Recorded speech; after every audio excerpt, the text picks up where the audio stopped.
I'm Ariana Grande. Hi, I'm Cynthia Erivo. And you're listening to the Broadway Podcast Network. Visit bpn.fm to discover more.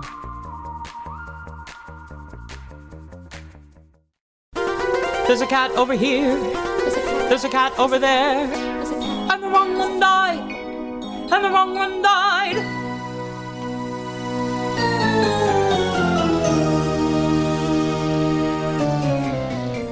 Welcome to The Wrong Cat Died, the podcast breakdown of the catastrophe. I'm your host, Mike Abrams, and today we have another amazing guest. We are working with the Perelman Performing Arts Center reimagined production of Cats called Cats, the Jellicle Ball to bring you a series of episodes during the run. I'm honored to have Primo here with me today. Primo is performing as Tumblebrutus in the show. So welcome, Primo. Thank you for joining me. Thank you for having me. I have enjoyed having the ballroom folks on a lot because as someone who knew less about it, it's been fun to hear your perspectives on tackling this project. But I also kind of love it because I know way too much about Cats and very little, I've learned about ballroom. But I love hearing how much did you know about Cats before this particular production? Was it something you were super familiar with or had you seen it before? So the history of Cats before this for me was not super familiar, and I kind of didn't want to be familiar with it because I went to a performing arts high school. And so like a lot of the music, especially the girls at the high school I went to, everybody always wanted to sing Memory. Everybody always wanted to do Cats. The production of Cats had been done multiple times years prior to me going to the school I went to. They had done it a bunch of times. And so it was just like Cats pictures everywhere. And I was like, this just doesn't, like, I never understood it. Like, I heard the music and I was like, Andrew Lloyd Webber's a really dope composer and things, but I didn't understand the musical. Yeah. So I didn't really know much or have any like relationship with the project or with the musical prior. I love it. So your school did it a ton, but then not while you were there. So you weren't ever in a production Okay.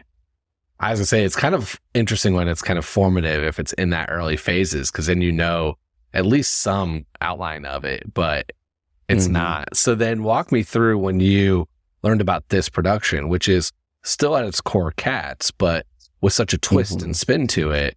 What did you think when you kind of heard the merging of these two worlds? So Gag, I actually have been a part of this project the longest out of anyone on the cast. I was there in the very, very beginning when the idea was birthed with Bill and Omari. So, and they had the very, very first dance workshop to just get some ideas out just to see if the idea even worked. And when I heard about it, to me, it automatically made sense because what I did know about Cats was that it was a competition and that it was like a ball.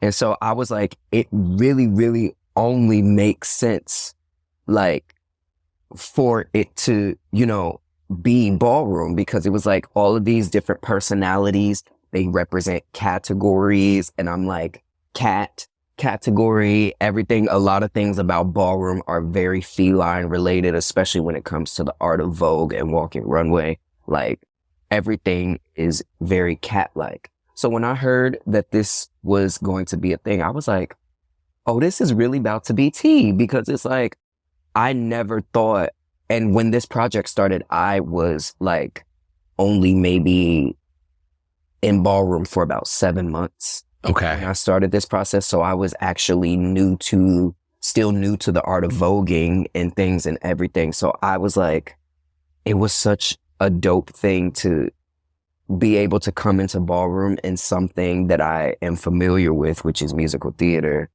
be a world that is, merging and forming a relationship. So I was like, oh yeah, I have to be a part of this, because a musical and ballroom, like, what? Yeah, it feels like it meshes perfectly. Like every time I've heard, like I thought about the Cats the first time I saw it as a singing competition. I thought it was the X Factor on drugs was always my joke.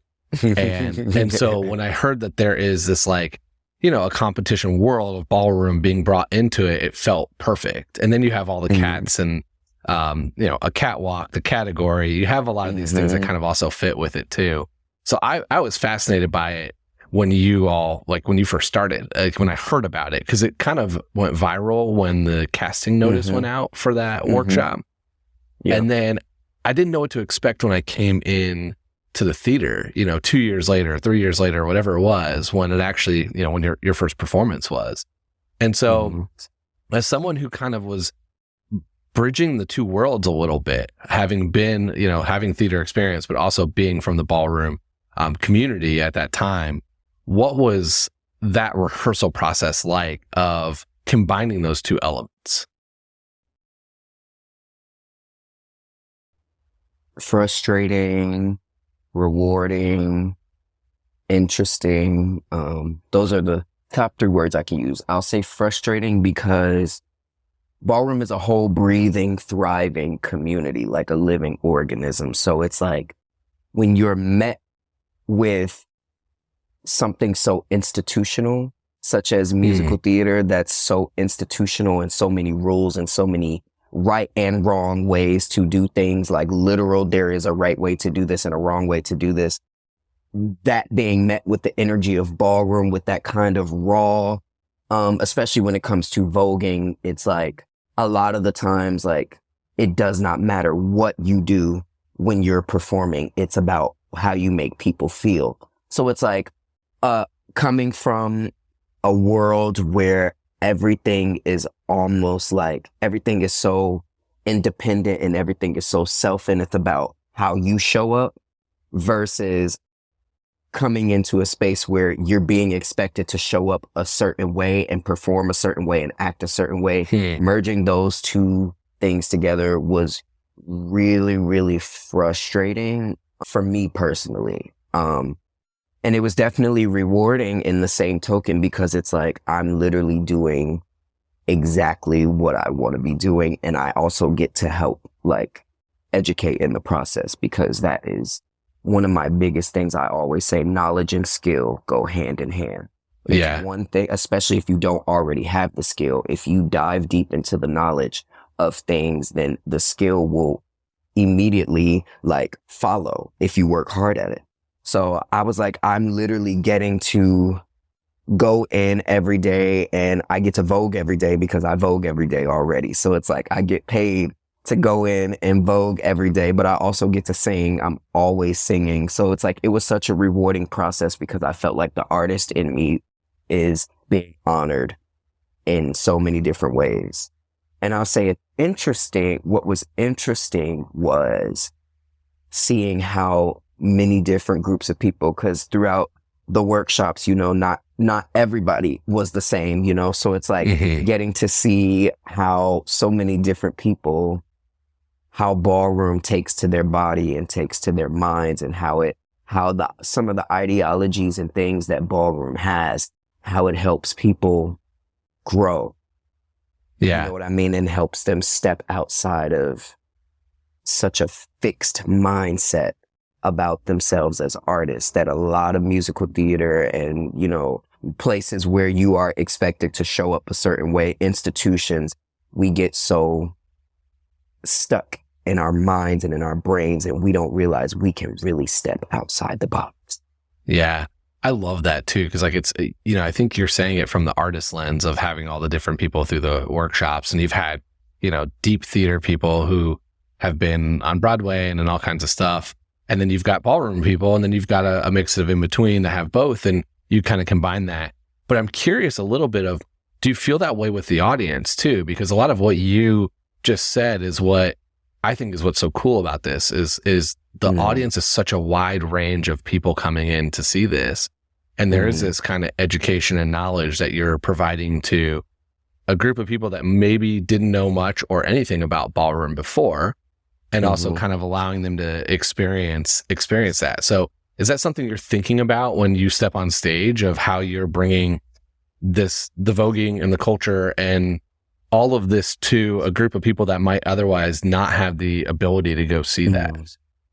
No, I'm not thinking about that at all. Not at all. Because my goal is not for people to come to this show and feel like they understand ballroom. Because to come to this show and feel like you're going to come to this show and now you understand ballroom and what it is not the case at all. Yeah. And it's like, we don't, I personally, and I can speak for the ballroom community when I say this, we do not want people to come to this show and feel like oh, now I'm going to show up to a ball.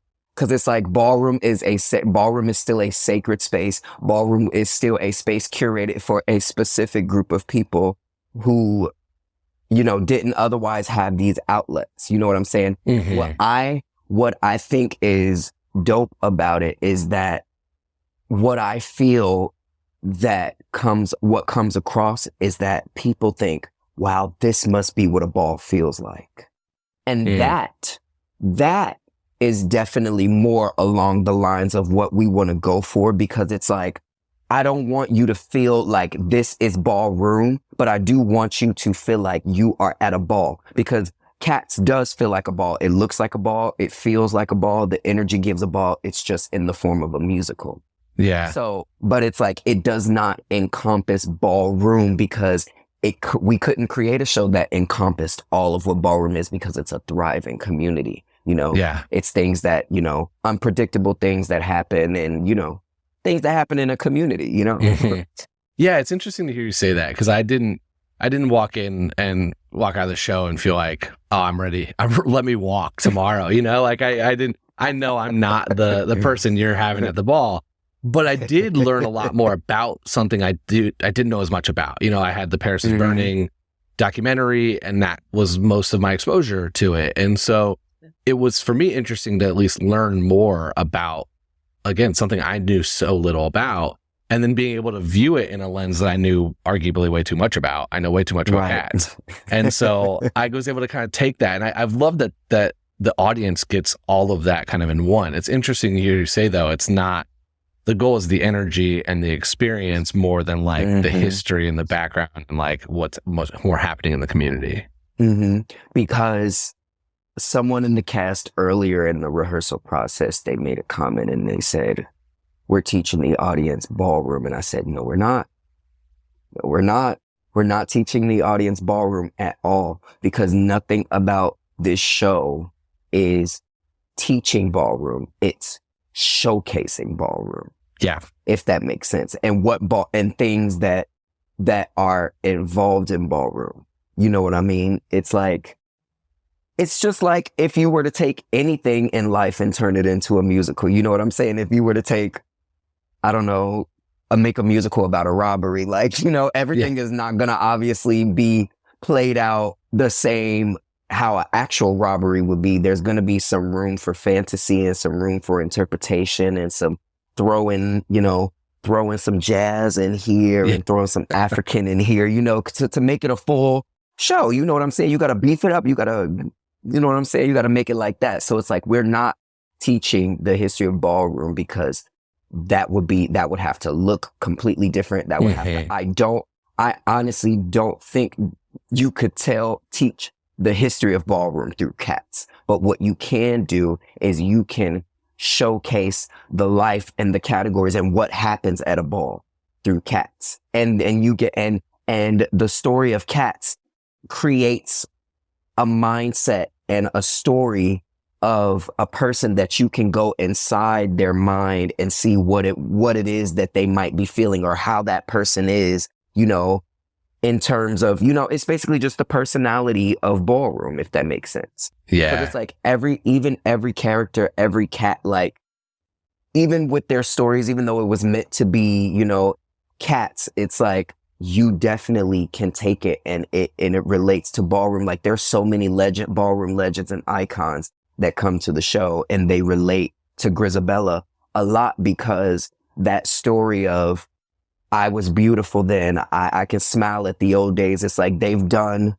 their due deals, a lot of them, and some of them have had to step away because of life and things like that, but they can always think back on those times when they were young, and that memory, and, you know, them always that's how also a thing in ballroom, where it's like, some of the problems you run into with the people from the older generation, sometimes it's like they don't want to let those days and some of those toxic ideologies and things that came with, they don't want to let it go. Yeah. But it's like, you know. It's so interesting to hear you talk about that from this angle too, because I think there's a lot of, like, we know there's a lot of Cats haters out there, and it's always the argument that they don't understand it and it's a little weird. And I've kind of always argued the opposite, which is, if you now the problem is most people aren't doing this, but if you spend 180 plus episodes talking to people about it and you get a really good understanding of what kind of each character is thinking about and all how the family is built, there's almost too much. And because of that, it fits into so many other things in life. Like I've said, the people who really are drawn to cats had usually an experience in a formative part of their life, but also were drawn to a character that they could relate to or had an experience like or felt like. And that was what I always thought was so universal about the show is there's probably some character that you could relate to, or some character that has a personality that's similar to yours or that you're hoping to be. And I thought that's what made Cats so unique and why it's been running for so long. But to hear you kind of say such a similar thing, but from the ballroom community standpoint, is so interesting, because I think that's why the show has worked so well, is the elements that are there are still there for you to tie to bring it into a different space, a different world, and still tell the story, but in a slightly different lens with a lot of similarities. And it's why I think so many Cats haters have turned and loved this production, because it's clear of a picture. It kind of gets rid of some of, like, you're not in full cat. Although you are the only one wearing ears, I noticed, or one of the only ones wearing ears. So it's kind of gets rid of some of the things that were easier to poke fun at and makes it a more full story. I mean, I've loved everything about this, because there's just been so many elements and pieces to it that are different and unique, but still at its core Cats. And that's what, like, as someone who came in again knowing Cats, I walked in, I wasn't really sure, and I got Cats with this really cool spin on it. The energy is just electric. And I think what also contributes to the success of it is that we don't utilize every single cat that the show has to offer, because I feel like because there are, I don't even know how many cats we don't use, but there's a lot that we actually don't use. And I feel like that gives, by narrowing down the characters that allows the audience to get to know the characters that have something to say, you know what I mean? Or that actually contribute to the continuity of the storyline, you know?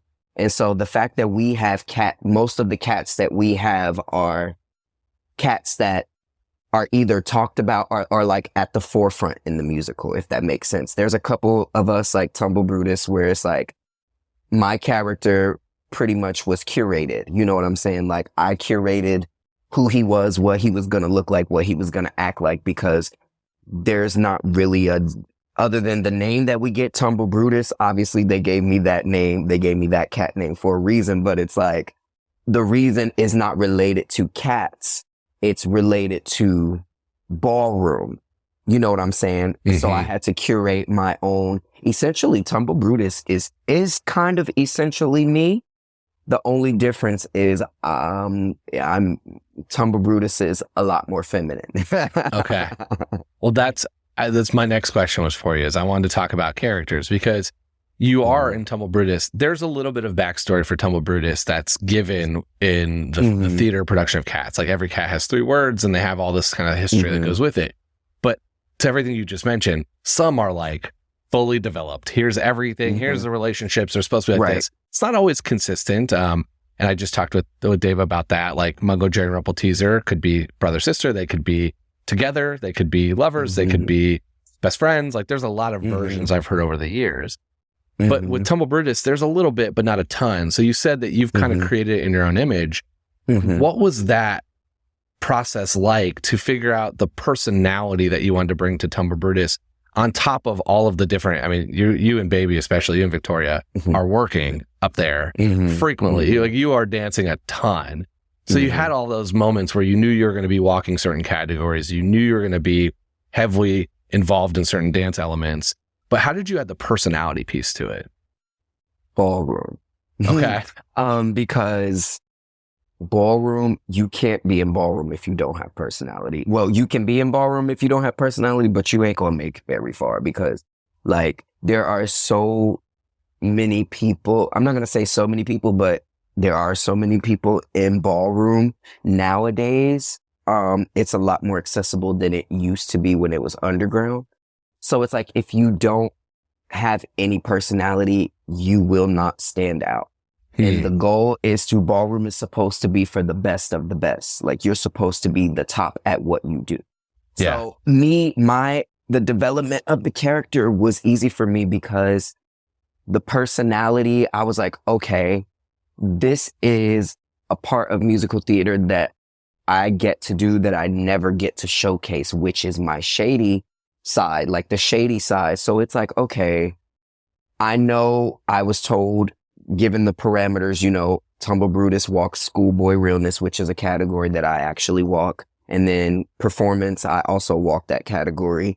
And then, Tumblebrutus also walks labels. And so the development of the character, it went along the lines of, okay, how do I want to convey ballroom through Tumblebrutus? Yeah.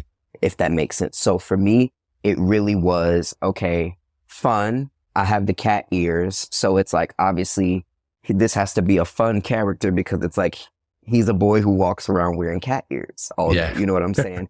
And then it's like, he also has to have that edge of realness, like straight passing, because you know what I'm saying? His life outside of this space is not the same. It doesn't look the same, which is how my life is. I'm only feminine when I'm voguing, really, essentially, or when I'm in spaces where I'm around people that I trust. And then it's like, he walks labels. So obviously, like the development of Tumblebrutus, I realize has a lot of layers, and it was easy to develop because I'm like, wow, this is so ballroom. You know what I'm saying? That's where I found myself saying that a lot. I'm like, this is so ballroom. This is so ballroom because it's like Tumblebrutus, Victoria, Jenny, Any Dots, the House of Dots. They are, if it were a ball, they would be like, compared to a house in ballroom, they're called the House of West. The people hate to see the House of West coming because the House of West, they win a lot. They got really strong people. It's a lot of them. They got strong leaders, and they are the standard of competition. Like when people come out with new houses or when people come out on the floor, they're like, watch out for those West, or we need to be like the West, or we have to beat the West. That's what the House of Dots gives, because we win most of the categories at a ball. Sometimes at the end of the ball, they'll have a category. It's not a category, but it's house with the most points or house with the most trophies, meaning whichever house won the most categories, they get a bigger grand prize at the night. The House of Dots would definitely be that, because me and Baby and Jenny, like Jenny Any Dots is the trophy mother. Yeah. Tumblebrutus, he's the type of person, he does not like to lose. He's not used to losing. He's a professional at everything he does, and he does not like to lose. And Victoria is at the top of her game. Everybody wants to be like her. Like, we are the standard. We win everything, And so it's like the development of the character is just ballroom. I love it. Room. I love that the House of Dots is the standard, like, the we group are the standard. Mm-hmm. Yeah. So does that bug you when I don't want to spoil, I guess we're spoiling a little bit, but you win. Mm-hmm. I think it's the tag team category. You win. Mm-hmm. And then somebody comes around and steals a trophy from y'all. At a real ball, that would be a fight. Yeah, I was going to say. At a real ball, that would definitely be like, girl, I'm definitely like, we're going to have to tear it, because but also that would never, that's the beautiful thing about musical theater. It's like stealing because even in ballroom, if you steal a trophy, that does not mean you won, and nobody's going to respect or even recognize that you won just because you stole the trophy. It's great. It's great. It's great because it fits their characters too. Because I remember when I watched it, I was like, how'd they not win? And then they stole it. I'm like, that's perfectly aligned to the storytelling for them. And so I that moment I loved. But also the second time I watched the show, you and Victoria are really working that dance. Like the two of you, like you do the cartwheel at one point to kind of pay homage to the to the original number. Like the two of you are dancing through the whole show and are really bringing, and I think that's intentional, right? As two of you have incredible ballroom experience and a ton of background. But I watched you two more so in the second time I watched than the first time. First time I'm following more of the story and the characters. Second time I was also watching before recording at Broadway Con with Arturo and Amara, and so I was like, I need to see the choreography more. And I couldn't stop watching the two of you. Thank you. Yes. I love it. I really love being like the one when it's time to dance. Like, I love being the one that they be like, okay, Primo, like when it's time to dance, because that makes me feel like all of the work that I put in for all of those years training and all of these different styles and all of this stuff, it's paying off. Same with Baby. We're going to take a quick break and then we'll be back for more of The Wrong Cat Died. So what was that like on the viral clip? You know, like it's the two of you and Dave are at the front of that. You know, like the three of you are at the very front of that viral clip, and it took off. Like, you know, was there, I'm always think with viral, you don't expect it, but then it's like you kind of hope, right? Like you knew that dance was going to be awesome. Like everyone was going to look at that. And so what was that like for you when it did take off? As you can see right now, I still am so awkward. Like, my whole life, I've always like had to fight to be seen as number one. I've always gotten like the second best role, or like always the second option, or always being overlooked, or being to this or to that, you know? So it's like to finally be in a position where you are the top dog and everybody's looking at you and everybody's watching you and doing like viewing something that you're a part of. It is so different. And I'm very grateful. I'm very, very grateful, but I don't know how to actually feel. Like, I don't know how to feel because it's still new and it's still foreign. So it's like, I'm just now getting to a place where I'm allowing myself to receive things with open arms and an open heart, because I'm so used to always having to defend my artistry. Yeah. That's, I mean, what a cool way to do it too. Like, I mean, it's something that I think the people in the cats world were intrigued, and I think people in the theater world kind of like were really excited for this production. But I don't think anybody realized or knew, besides maybe the people in the room, like you all might have known, what you had and how amazing it was. And it's now being received. And like, it didn't take long too, because I saw the second preview. So the second time you ever did in front of an audience, or maybe third if you count the dress rehearsal. And it was pretty much everyone walking out was like, whoa, like what this was something special.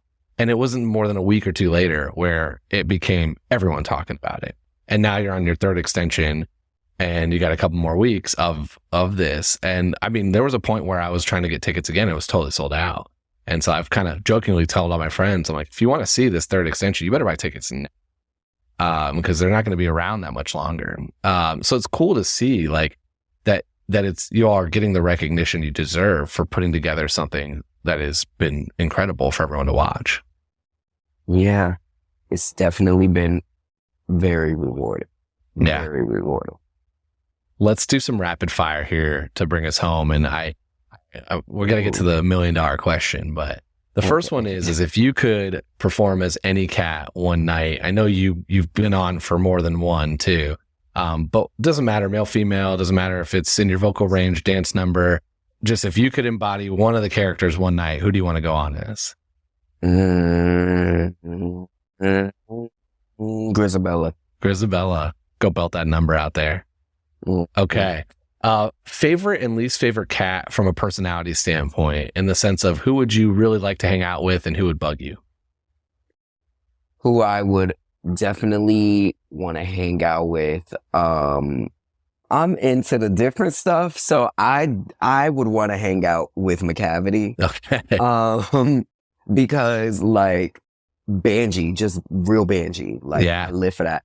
I feel like the person that would probably bug me would be Mungo Jerry, because Mungo Jerry is mad extra. Mungo Jerry is like that boy. Mungo Jerry to me is like that actor kid in school. Like, he reminds me of all the actors that went to the high school I went to, and I'm just like, yo, you are mad extra, calm down. Like, honestly, it's the fight too. Steal that trophy.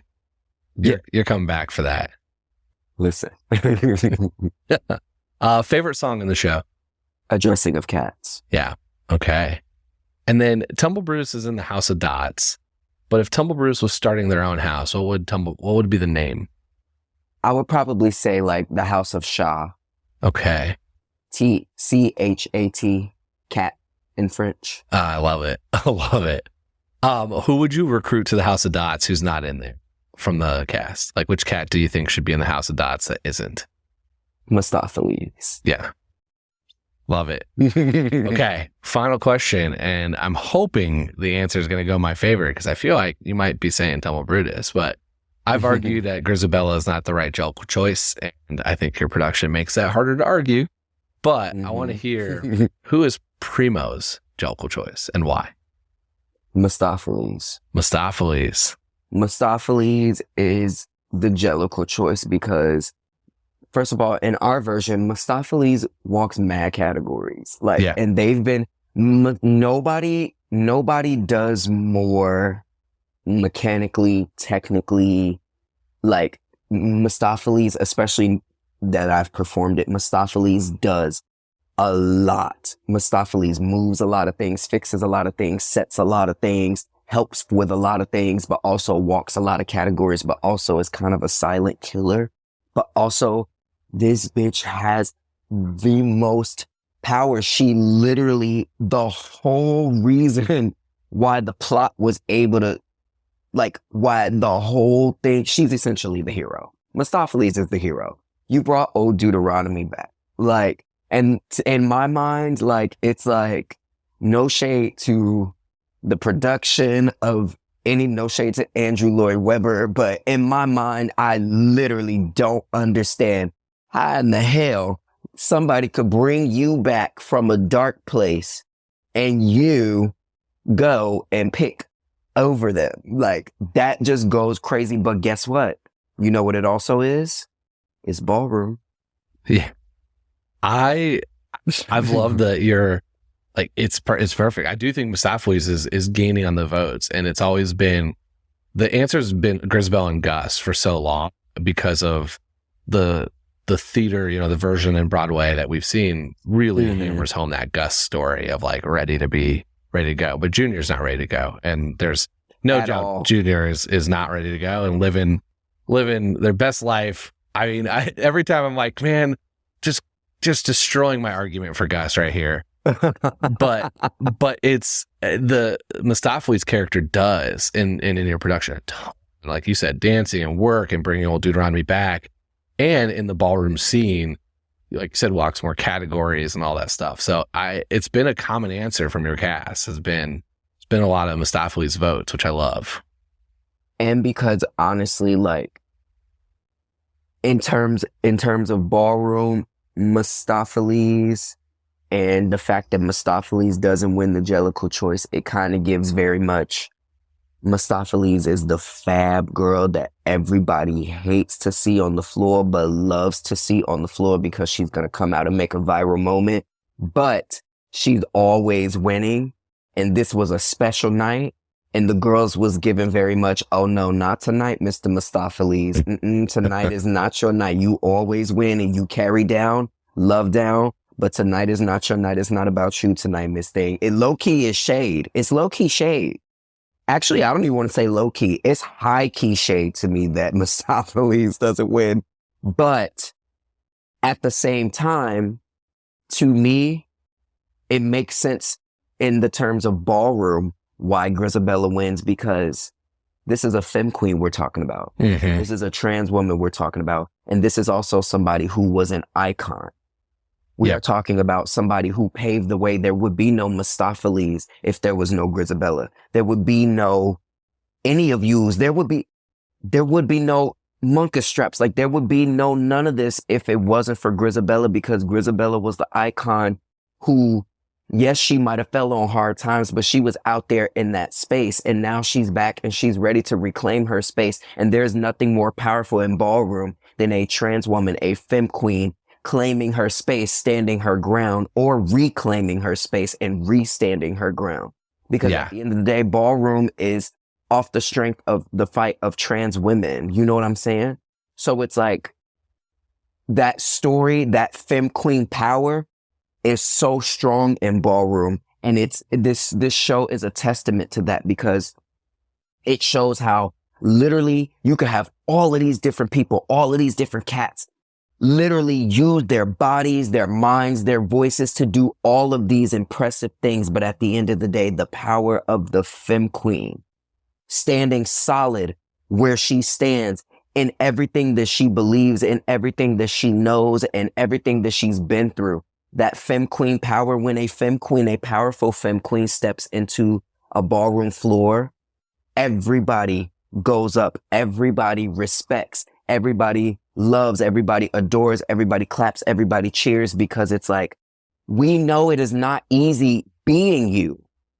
Because at the end of as a cisgendered person, when we walk out of these spaces, we have a privilege because we are operating in what is considered to be normal, whether we're flamboyant or whether we're masculine or real or straight passing. But to be a person of trans experience, you already have something that everybody else doesn't have. And that is a different will to fight, a different ground you stand on, a different ground you have to stand for protection, for peace, for solidity. You know what I mean? Like that, but that is also why in this production, it fully makes sense that Grizabella wins, because that femme queen power, especially a femme queen power, when it's stood on and it's being operated in with its full throttle force, nothing can stand in the way of that.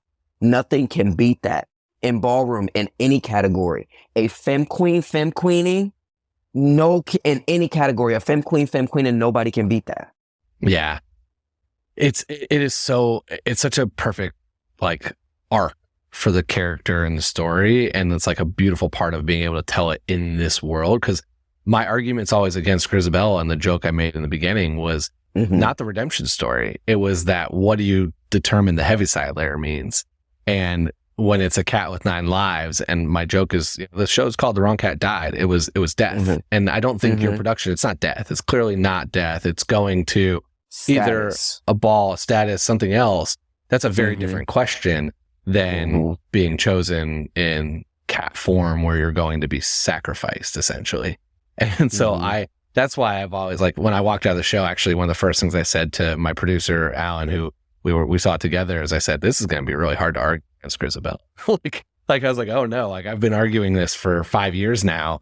And this production made it really hard, because that story is so beautifully told through that, through everything you just said.